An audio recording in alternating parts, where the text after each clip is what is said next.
vous allez bien. Aujourd'hui on se retrouve pour les sorties du mois d'octobre.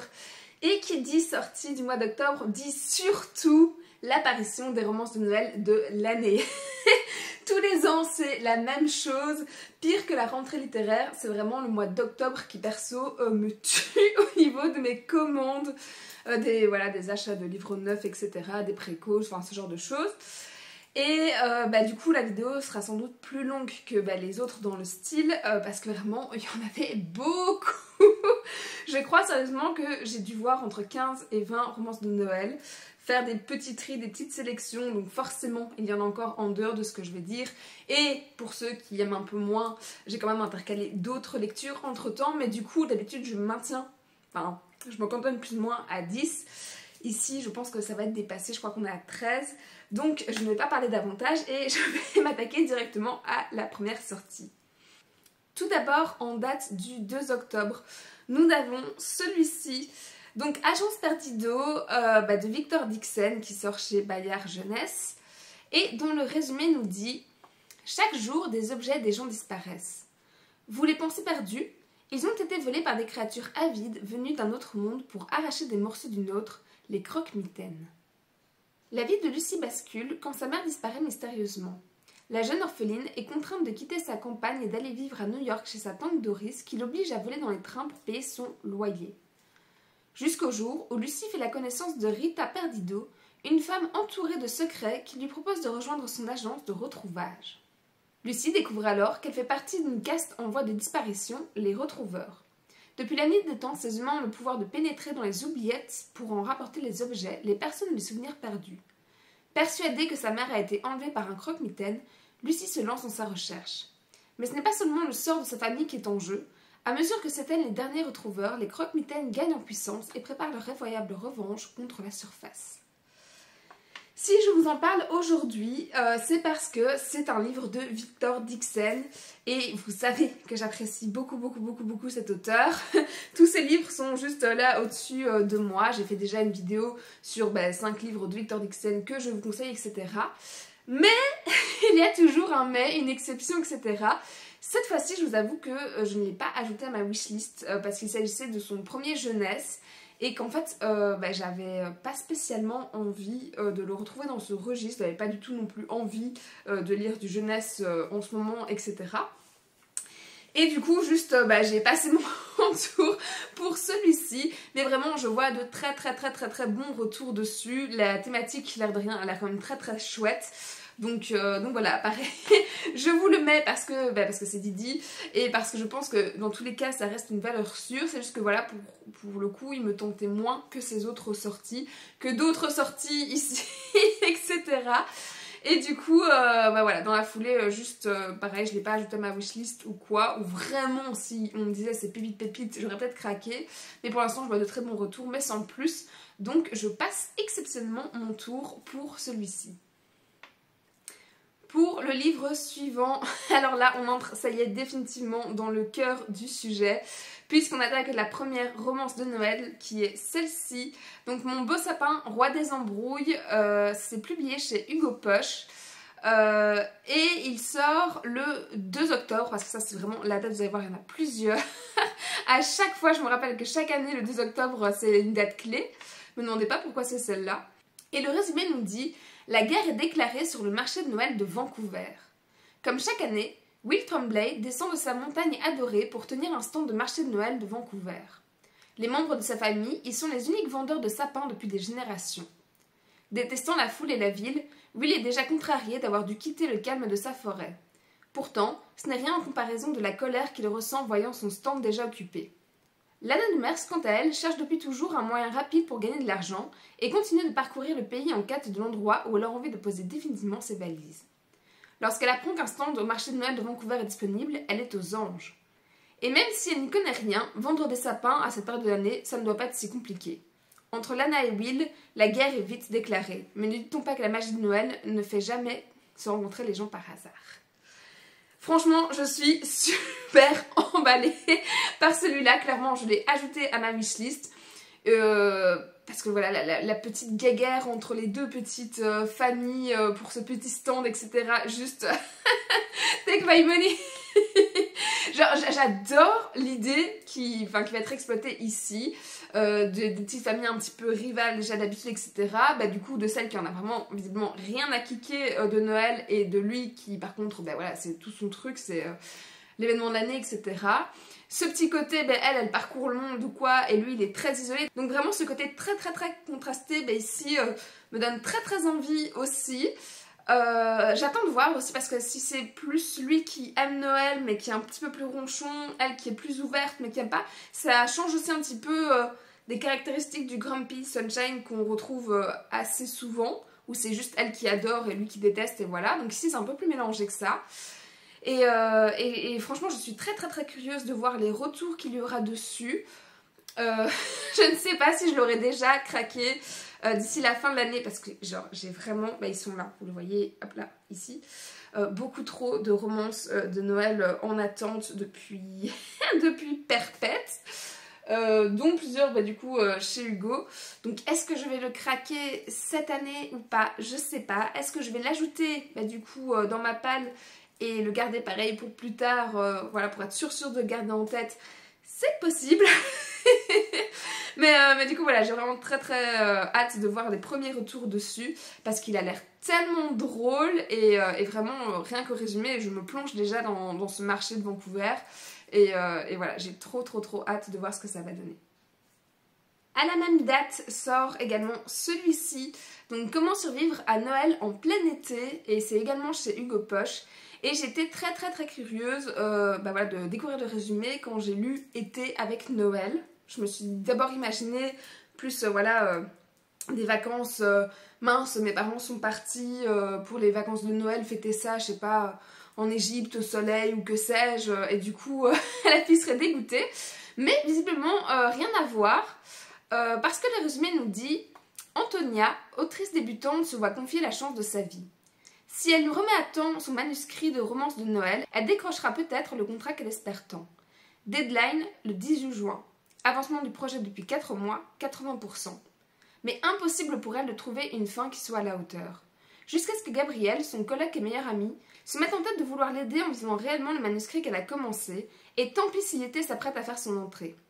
Les voilà donc partis pour Froidieu, le village où tout le monde aime Noël. Gabriel va donc recréer les conditions du roman, mais surtout se transformer en book boyfriend parfait. Et ça, Antonia n'est pas sûre de pouvoir y survivre. Alors, pour le coup, pareil, ça change beaucoup de ce qui a été proposé d'habitude. Ce côté de se mettre soi-même après dans le roman, je trouve ça très immersif, et du coup, je trouve que c'est une super bonne idée. Forcément, ben, il va jouer le book boyfriend parfait, etc. C'est cliché, tu sais, cliché pour une romance de Noël, mais est-ce que c'est pas ça qu'on attend, clairement? Et ouais, pareil, bah, l'idée rien que de trouver un village donc Froidieu ici, où tout le monde aime Noël, juste bah, pareil, moi ça me donne trop envie, je sens qu'on va trop bien le vendre, que ça, tout le monde va être là en mode genre mais pourquoi tu, enfin dans cette fête tu dois découvrir ça, enfin voilà, c'est des incontournables qui doivent se retrouver dedans. Bref, je pense que ça va être bourré de clichés, mais vraiment c'est clairement ce que je cherche quand je lis des romances de Noël. Donc pareil, je pense que je l'ai ajouté à ma wishlist parmi les autres. Et donc voilà, si bah, vous avez envie de changer un petit peu le cadre de ce qu'on peut trouver, de ce qu'on a lu genre 20 000 fois, même si ça marche les 20 000 fois, c'est pas ça. Bah, je me suis dit que bah, il méritait d'être listé du coup dans cette sélection, et que peut-être de votre côté, bah, il allait vous intéresser aussi. Encore et toujours, à la date du 2 octobre, on a celui-ci, qui s'appelle Kila, je passe Noël en Laponie, et cette fois c'est chez J'ai lu. Et le résumé nous disait de celui-ci: meilleur ennemi, Léo et Isaline se connaissent depuis des années et sont membres d'un groupe d'amis inséparables.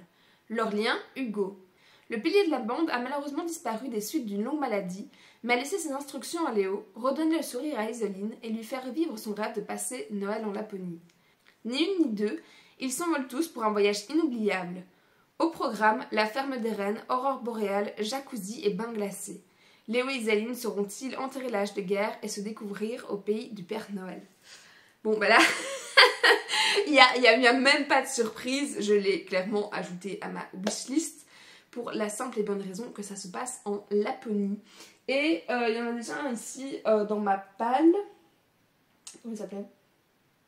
un Noël romantique en Laponie de Sarah Morgan, que j'ai ajouté pour exactement la même raison, vu que cette année, en février moi, je me suis rendue en Laponie pour mon voyage de noces, et juste j'ai adoré. Genre c'était vraiment le voyage de mes rêves, et donc je suis trop contente de l'avoir faite. Et clairement maintenant je veux retrouver à l'approche de Noël toutes ces lectures qui se passent en Laponie, où je peux me remémorer en fait toutes ces petites excursions, la ferme des rennes, enfin voilà, tout ce qui a été listé, etc., ou d'autres choses.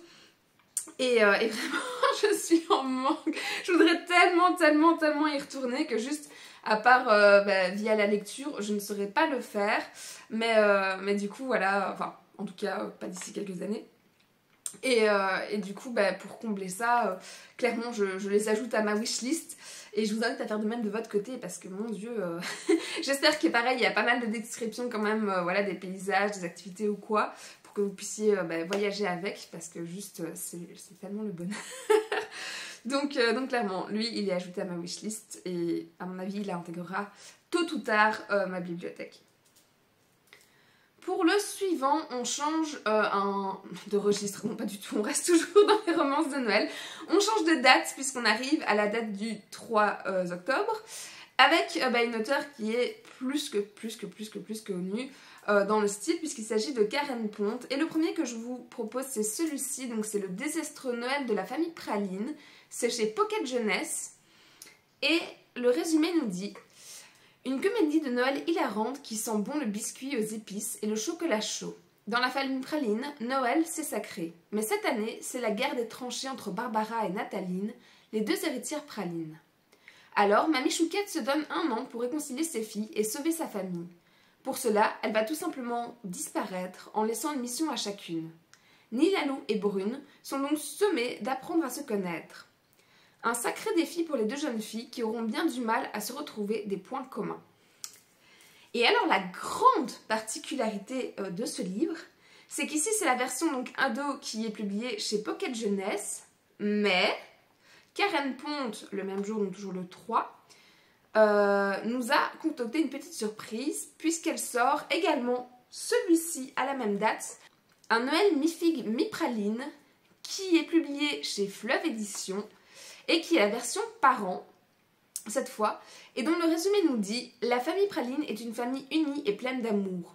Enfin, la famille Praline est une famille unie. Oui bon, la famille Praline est une famille. Le précédent Noël des Pralines n'était pas simplement raté, ce fut plutôt une catastrophe de taille cosmique qui a laissé toute la famille traumatisée. Surtout les 2 sœurs, Nathaline et Barbara, qui, après s'être battues à granger de lait de poule, ne sont pas adressées la parole pendant 1 an. Hélas, inexorablement, la période des fêtes revient. Lorsque Barbara arrive chez sa mère, elle a la surprise de découvrir que celle-ci a disparu. Francine s'est volatilisée en lançant à ses filles un avertissement. Si elles ne font pas l'effort de s'entendre, elle les plantera pour de bon. Elle, leur dispute incessante, est la biscuiterie familiale dont le chiffre d'affaires s'étiole.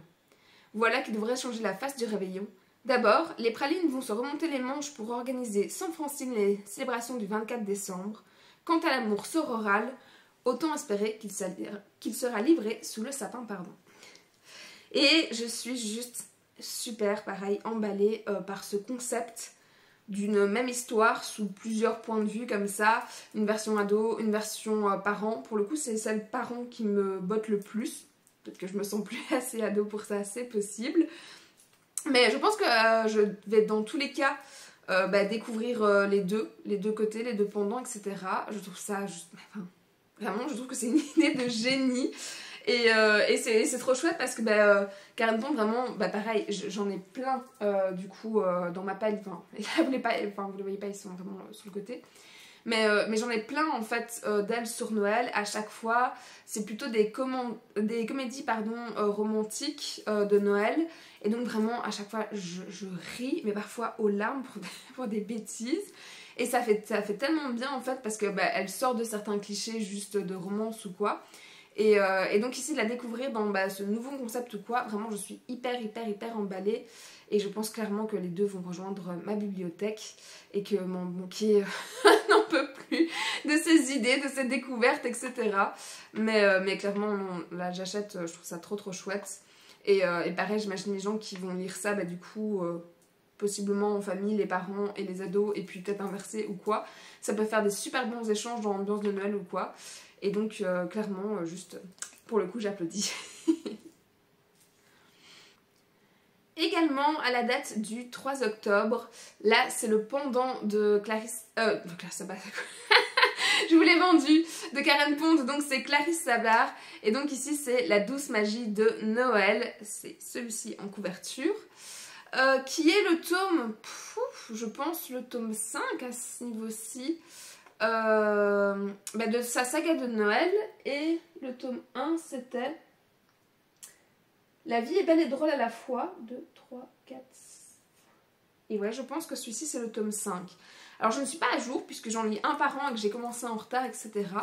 Mais pour le coup, le résumé nous dit...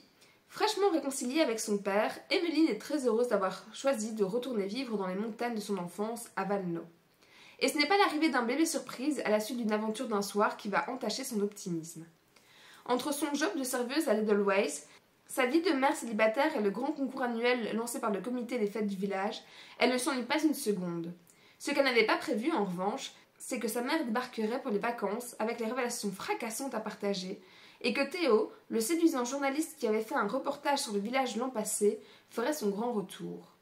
Le Noël d'Emmeline s'annonce très mouvementé. Ce que j'aime dans cette série, clairement déjà, c'est qu'elle se passe à Noël, on va pas se mentir, mais c'est surtout le fait de pouvoir y retourner chaque année en suivant plus ou moins différents personnages qui vivent tous dans ce village, je viens de dire le nom, de Valno. Et forcément, le comité du village, etc., avec son concours, je le connais.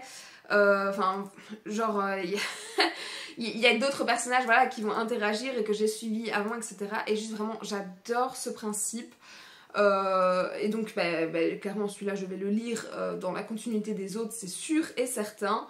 Et à chaque fois, c'est un réel plaisir. Alors, c'est pas ceux que je me réserve à chaque fois pour juste avant Noël, parce que c'est quand même beaucoup plus contemporain que vraiment romance pure et dure de Noël, on va dire. Ici, donc, c'est chez Charleston. Et du coup, c'est plus une introduction pour moi. Souvent, c'est la première lecture de Noël que je lis sur le mois de décembre ou quoi. Mais dans tous les cas, je vais le lire. Et je suis sûre que je ne suis pas la seule à attendre sa sortie. Donc, pareil, je vous le mets là. Toujours à la même date, du 3 octobre, on a également celui-ci en romance de Noël. Donc, c'est mes défis de Noël. Tout est dans le titre pour le coup.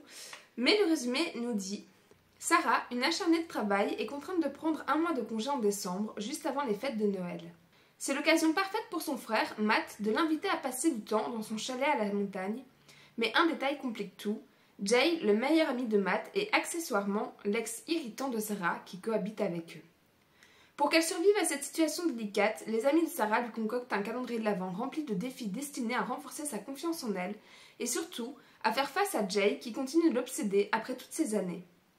Au cœur de paysages enneigés, Sarah, soumise à de challenges quotidiens, devra affronter ses peurs, réveiller ses souvenirs enfouis et découvrira même que le chalet renferme bien plus que le secret qu'elle n'imaginait. Et j'ai oublié de le dire, c'est publié chez Éditions Addictive. Alors, honnêtement, celui-là, je ne vais pas l'acheter d'office. Je crois que je l'ai quand même mis dans ma wishlist. Mais tout ce qui va être complètement téléphoné comme ça, la proximité forcée, le fait que du coup l'ex cohabite chez son frère ou quoi alors que visiblement il est en couple, enfin ça voilà, la proximité vraiment genre tout est là pour qu'ils soient ensemble, mon dieu. Voilà, c'est un petit peu trop gros pour moi. Même si dans tous les cas il y a 20 000 clichés dans les romances, c'est pas celle que je préfère, c'est pas mes trends préférés. Mais j'ai beaucoup aimé le côté des défis, des challenges, genre de cap à cap, de devoir du coup se mettre dans des situations sûrement qui vont un peu la déranger, qui vont sûrement être un peu drôles ou quoi, délicates tout au long du récit.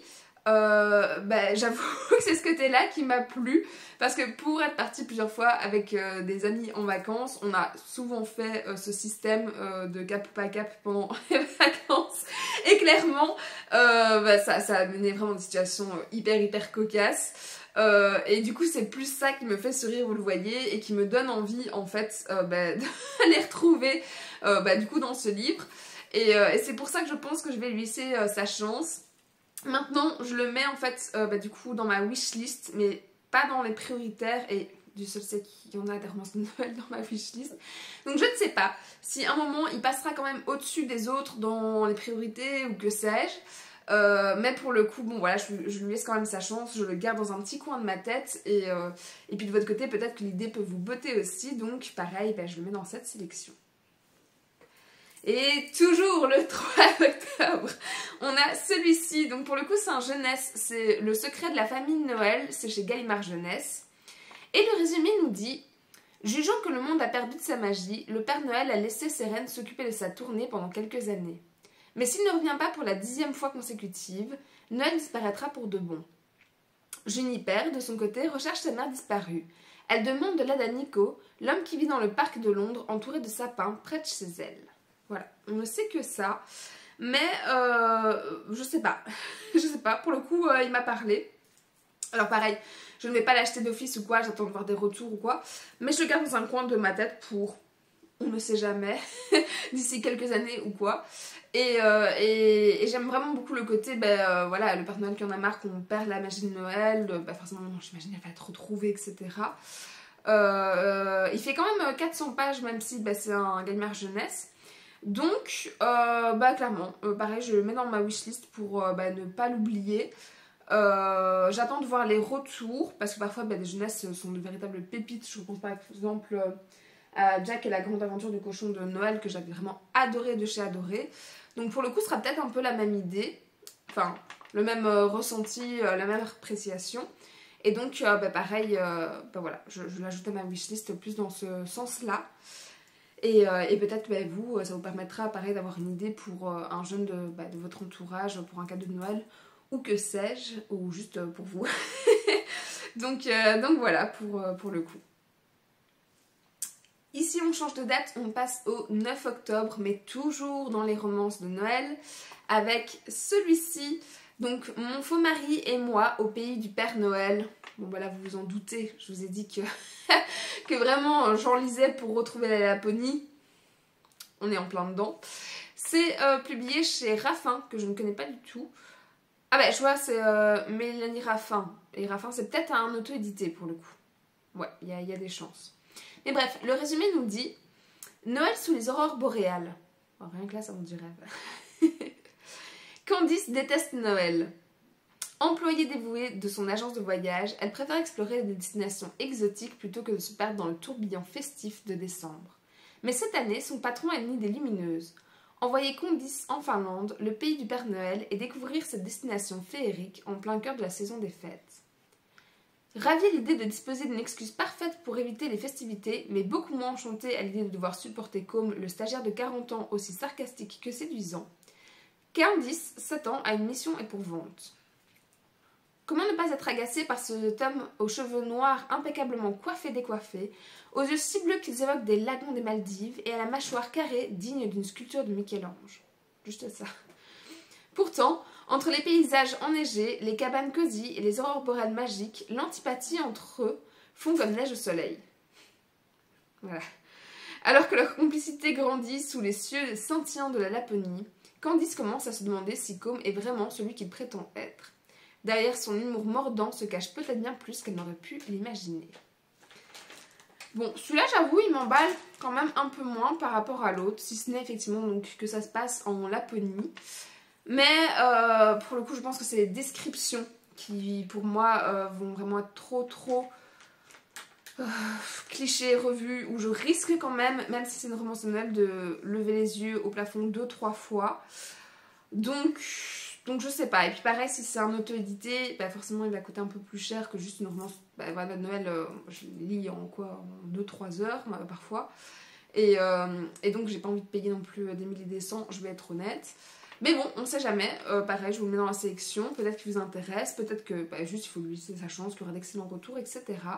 Mais pour le coup, pareil, je pense que je vais peut-être passer mon tour pour celui-là, comparé à d'autres que j'ai mis dans la sélection, enfin toujours la même histoire, quoi. Et c'était la dernière romance de Noël, mais pas la dernière sortie du coup que j'ai sélectionnée pour ce mois, parce qu'il nous en reste 3. Donc si vous n'aimez pas les romances de Noël, ça y est, c'est votre moment. Alors je l'ai fait par ordre de sortie, donc peut-être qu'il y a des gens qui ont coupé la vidéo entre temps. Donc bon bah tant pis, et courage à ceux qui ont persisté jusqu'ici.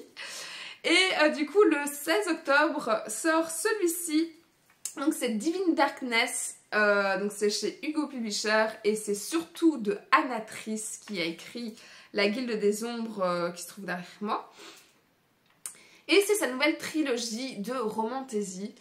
Et le résumé nous dit: une offrande de chair et de sang destinée aux plus dangereux des dieux.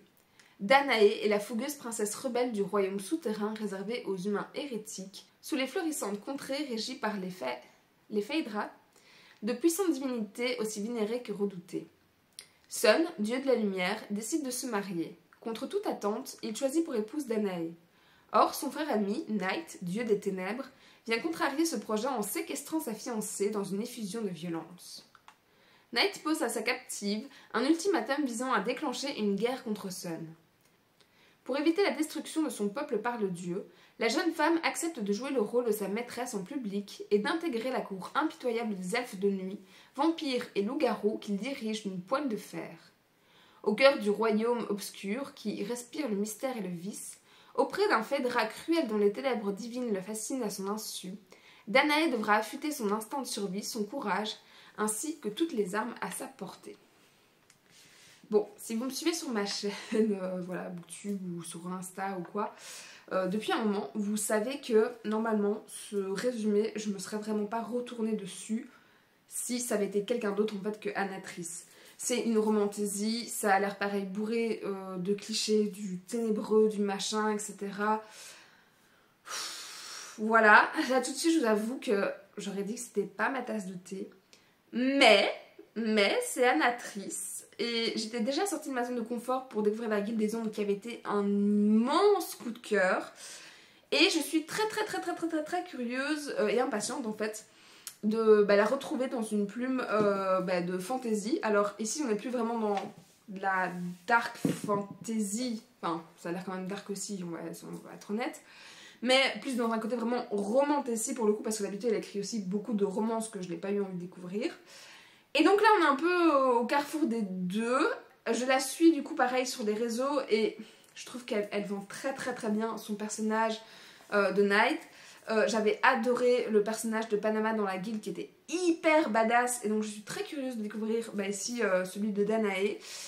Et donc clairement je vais lui laisser une chance. Alors pas forcément à sa sortie, je ne l'ai pas préco, j'ai hésité. Mais je compte quand même les lire. Je ne sais pas encore exactement quand, sûrement l'été prochain ou un truc comme ça. Pour, voilà, au moins pour me faire une idée du tome 1. Et je pense que je vais juste acheter le tome 1 et pas la trilogie d'un coup comme je pourrais faire d'ici là, parce que vous allez voir sûrement dans les prochaines sorties, mais c'est un tome par mois ici en octobre, novembre, décembre logiquement. Et du coup, voilà, j'ai envie de lui laisser sa chance parce que c'est Anatrice, parce que c'est de la fantasy et parce qu'elle écrit vraiment hyper bien. Et surtout, parce que je le répète, la psychologie de ces personnages est à un niveau mais incroyable. Et donc je pense qu'ici, on va pas juste se cantonner aux ténébreux, machin, obscurs et tout. Que voilà, ce sera beaucoup plus travaillé que ça. Et donc ça peut quand même donner un bon truc à la fin. Donc j'ai envie de dire, pourquoi pas, on y va, on lui fait confiance, et puis on verra pour la suite. Dans un registre beaucoup plus doux, le 16 octobre sort également celui-ci. Je suis sûre que vous avez déjà eu l'info avant que je vous le dise. C'est Mémoire de la forêt, le tome 4, donc c'est la saison des adieux. C'est le 4e tome de la saga, et c'est surtout le dernier, vu que c'est un tome par saison, et que là, ça y est, juste la boucle va être entièrement bouclée. On avait commencé par l'été, puis forcément l'automne, l'hiver, et donc maintenant c'est place au printemps. Et je vais lire d'abord le résumé qui nous dit: autour de la famille Renard, on s'active aux préparatifs de l'anniversaire des 80 ans de la librairie de Belle Écorce quand soudain une branche craque. C'est le premier signe d'une terrible maladie, le croque-bois. Pour en venir à bout, une seule solution, couper l'arbre. Mais ça, Ernest Renard ne peut s'y résoudre. Le vieux chêne abrite les souvenirs et les œuvres de sa mère, Anouchka. S'il disparaît, c'est aussi elle qui s'en ira un peu plus. À moins que l'arbre des souhaits, un pommier magique dont Anouchka lui avait parlé quand il était petit, n'accomplisse un miracle. Sa quête à travers la forêt lui réserve bien des pépins, et la vie à croquer. Oh. J'ai tellement hâte, et en même temps tellement peur d'arriver à cette lecture. Alors clairement, il sort toujours du coup en dehors de la saison où il faut le lire si on lit par saison. Donc là c'est le printemps, donc moi je compte le lire au printemps. Hein. Jusque là, voilà, je suis une lectrice de saison, donc je vais clairement faire ça. Mais ça, enfin, à chaque fois ça a été tellement beau, tellement doux. Cette lecture vraiment à différents niveaux, et je pense voir la thématique ici qui va être traitée, parce que chaque livre a sa propre thématique, sa propre maladie, son propre sujet sensible, etc. Donc là j'ai une petite idée quand même de vers quoi on se dirige pour clôturer le tout. Et je pense que je vais pouvoir sortir quelques mouchoirs quand j'aurai terminé ce bouquin. Mais lui pour le coup vraiment je l'ai précommandé, même si je ne lis pas avant des mois et des mois. Mais juste voilà, autant le travail de Michael Brun-Arnaud que de Sanoé, je trouve que vraiment ils ont fait un duo mais exceptionnel sur cette saga, d'une beauté à couper le souffle, d'une poésie voilà, rare, etc., délicate. Et donc je pense que ceux qui l'ont lu, enfin tous ceux qui l'ont lu sont unanimes et se sont vraiment voilà, mis d'accord sur les notes, sur le ressenti. Ça a toujours été un carton. Et je pense vraiment que celui-ci sera dans la même lignée et ça va être voilà, la cerise sur le gâteau pour clôturer tout ça. Et donc voilà, vraiment j'ai très hâte et pas du tout en même temps, parce que vraiment j'ai pas envie de le terminer tout simplement. Et par contre, pour terminer cette vidéo, on arrive déjà enfin à du coup ce dernier livre sélectionné, c'est celui-ci, donc c'est Les Enfants de la Fortune d'Elise Green. C'est chez Gulfstream Éditions, et en fait c'est un genre de préquel de l'univers de Steam Sailor, que pareil j'avais adoré, c'était un coup de cœur.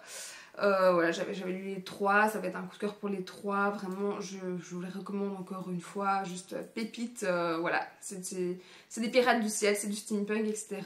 C'est du young adulte, limite encore un peu en début du young adulte, mais vraiment ça se lit tout seul, c'est très très chouette. Et elle avait sorti un collector, enfin je ne sais plus quelle maison d'édition, je ne sais plus si c'était chez Gulfstream, mais bref, elle avait sorti un énorme collector qui regroupait la trilogie plus ce préquel, et je l'avais acheté, mais c'était une brique, genre vraiment, on va dire ça c'est un livre de base, il faisait cette taille là. Il faisait ça, il était hyper lourd, il était très très beau, tout ce que vous voulez, mais vraiment hyper encombrant.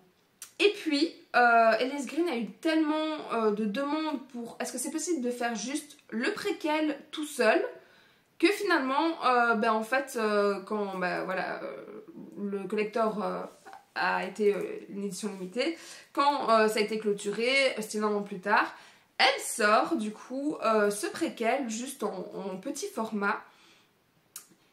Et si, on a quand même le résumé, je le cherchais, on a des infos, qui nous dit: à 10 ans, le jeune Théodore est vendu comme une marchandise par sa propre famille au capitaine de la Fortune. S'il veut survivre, le garçon va devoir trouver sa place au sein de l'équipage de ce navire volant mal nommé et en piteux état, où le danger vient tant de l'extérieur que de l'intérieur. Découvrez comment la Fortune est devenue l'héliotrope et Théodore de Longueval, le capitaine du vaisseau de pirates le plus célèbre et redouté de tous les temps. Donc clairement c'est un préquel sur, on vous le dit, le capitaine donc Théodore.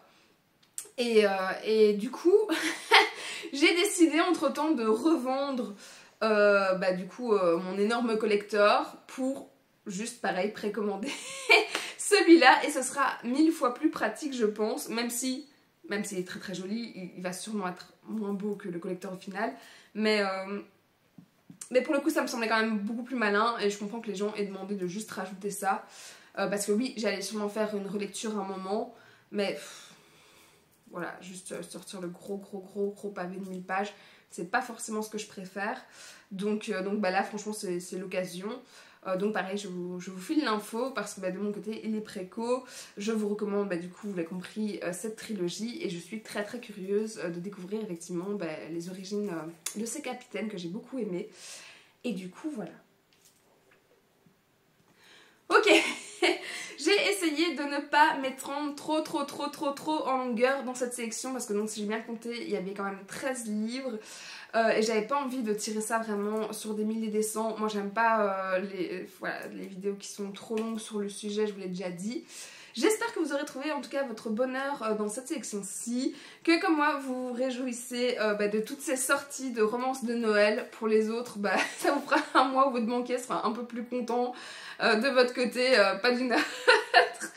Et voilà, franchement, je pense que c'est vraiment la vidéo des sorties du mois que je préfère tourner sur toute l'année parce que c'est celui où vraiment j'achète le plus et pas juste que je sélectionne pour vous, c'est celui où vraiment il m'intéresse. Et vous voyez aussi bien voilà, dans les romances de Noël que en dehors, souvent octobre c'est un très bon mois voilà, au niveau des sorties. Et puis voilà, moi de mon côté forcément je vais vous faire des bisous jusqu'à la prochaine vidéo. Et pour les commentaires, on va mettre un petit cœur bleu, voilà, pour le côté un peu froid de l'hiver, de Noël ou quoi. Et des petites romances de Noël qu'on a retrouvées plus ici. Si voilà, vous n'avez pas d'idée pour commenter, mais que vous voulez toujours, comme d'habitude, laisser votre petite trace. Voilà, sinon après, toujours libre à vous, voilà, de noter des phrases entières pour qu'on échange, etc. Vous le savez bien. Mais voilà, en tout cas, je vous fais plein de bisous, du coup, jusqu'à une prochaine vidéo. Et j'espère que voilà, vous aurez aussi une très chouette liste, en tout cas wishlist de votre côté, suite à ce mois-ci. Salut!